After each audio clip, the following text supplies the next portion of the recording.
I wanted to squeeze in a multiple pint review from Honeysuckle Gelato, but the timeline just didn't line up. Yes, they are local to me, right out of Atlanta, Georgia, but they still were nice enough to send me a 6-pack of pints to reviewing it on the feed. Why? Mainly because they're now nationwide shipping. Some of the best gelato I've ever had, go ahead and tell you that, so you really should check them out.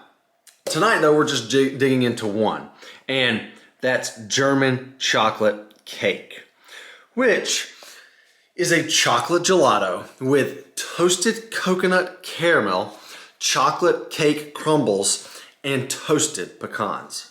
First off, it's always good to talk about the consistency, especially when working with a gelato, just because it's not the norm for me.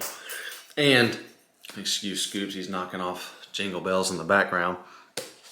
But I reviewed a few of their pints, Honeysuckle's pints, in the past, but it's been maybe probably a year, maybe two. So it's nice to revisit.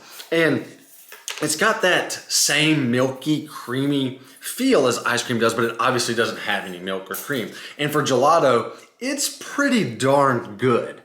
It's certainly not the densest, but at the end of the day, we have to remember, this is a gelato.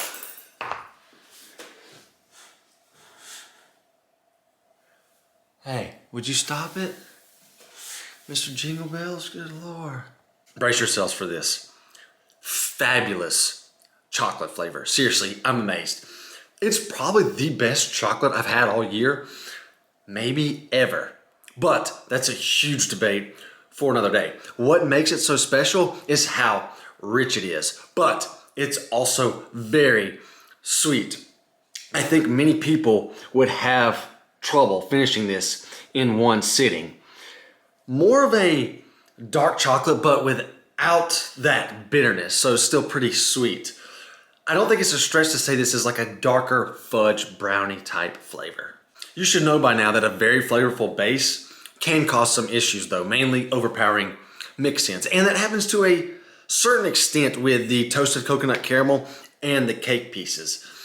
I only get a slight butteriness occasionally with the caramel, but zero coconut.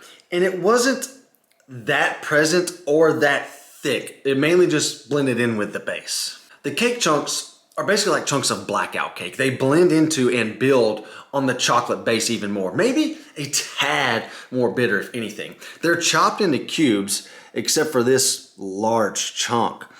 And they chew a little firmer than usual, but I like it. It's different. They're soft, but still very dense. I never would have expected the toasted pecans to be the star of the show, but they are great. They're chopped into smaller pieces, but they still bite like an actual raw pecan, which is impressive for freezing in gelato. And they have a dominant toasted, nailed the toastedness, pecan nutty flavor, even against all of that chocolate. Tough grade here because this one really had some high highs and some, I don't want to say low lows, but some not so great parts. Meaning, I love the chocolate, I love the pecans, and the chocolate cake chews very well, but I really, really, really want and need more coconut in this one. 8 out of 10.